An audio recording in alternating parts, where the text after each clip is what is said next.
Problem 11. Find the area of the shaded region. One thing to notice here is that what it is always you want to do, you always want to draw helping lines. When you think of helping lines and you think of special shapes, you want to think of the helping lines that are unique to that shape.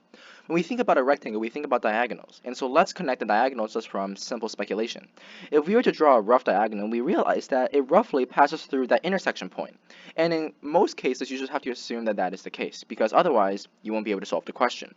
We know one special thing about the diagonals, which is that if we were to connect both diagonals, which they would intersect at the same point, it's going to divide the rectangle into four equilateral or four isosceles triangles, which is to say this and this are isosceles, this and this are isosceles.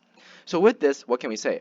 We can say that if this is isosceles triangle, then the altitude from here to here will be a perpendicular bisector.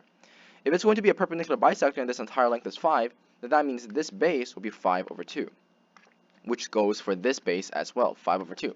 We're trying to find the area of the shaded region here.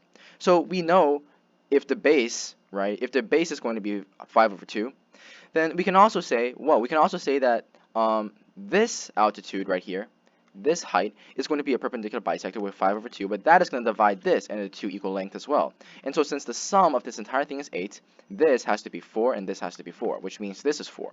With this, we can solve the area of this unique triangle. That triangle has a base of 1, right? Base of 1 times a height of 4 times 1 over 2, which is going to be equal to 2. But then again, if we were to realize that if we were to draw this altitude, that to be 4, then this area is going to be congruent to the one we just solved for. So 2 times this will be equal to 2 times that, which is going to be equal to 4. So we have a total of 4 right now. Now we got to add it with the remaining, which I'll do in red. How do you find the area of this region right here? Well, it's always base times height. The base is 1, the height is 5 over 2. Right, because for this triangle. And we know that likewise is going to be the same for this bottom triangle, because if we draw this helping line, that's 5 over 2 again. So this is going to be plus 2 times the base of 1 times the height of 5 over 2 times 1 over 2, which is going to be equal to 4 plus 2 times 5 over 4, which is going to be equal to 4 plus 5 over 2.